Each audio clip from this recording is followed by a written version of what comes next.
Hello class, I'm Christopher Rhyne and I am presenting on Phyllis Wheatley, who was a former slave that eventually became the first African American woman to have her works published in her own book.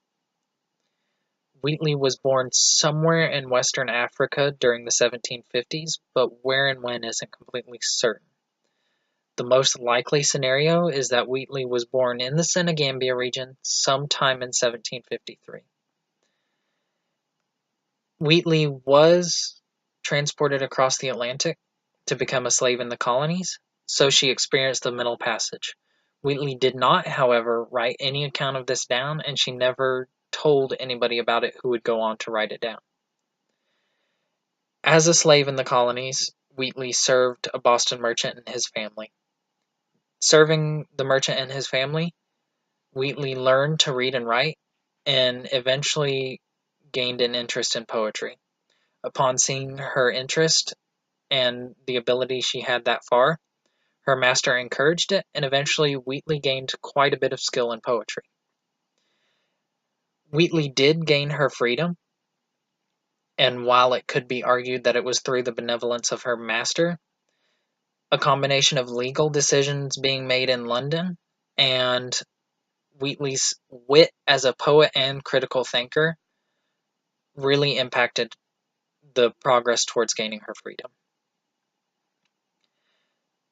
After gaining her freedom, Wheatley continued to work on poetry and eventually married another freed slave named John Peters.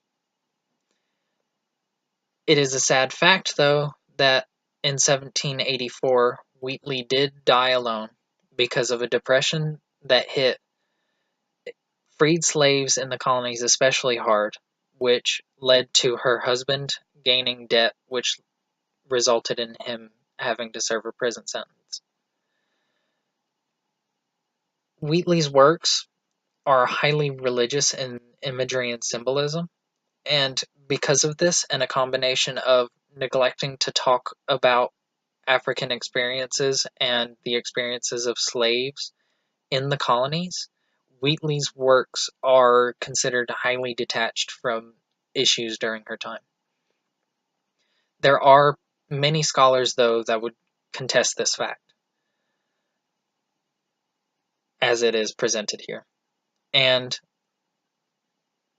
despite her works being heavily religious, many of her works are not, especially when they target a specific person, idea, or event.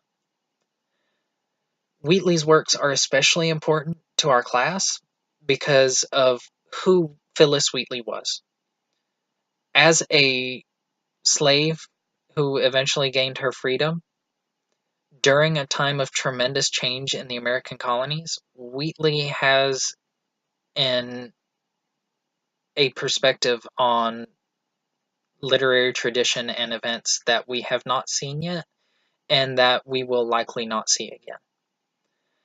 Unlike contemporaries like Franklin, who was born into a rather powerful position and eventually came to influence politics of his time, and unlike a predecessor like Cotton Mather, who again was born into a powerful position that allowed him to heavily influence politics of his time, Wheatley worked all the way up from being a slave to being a quite popular poet during her time.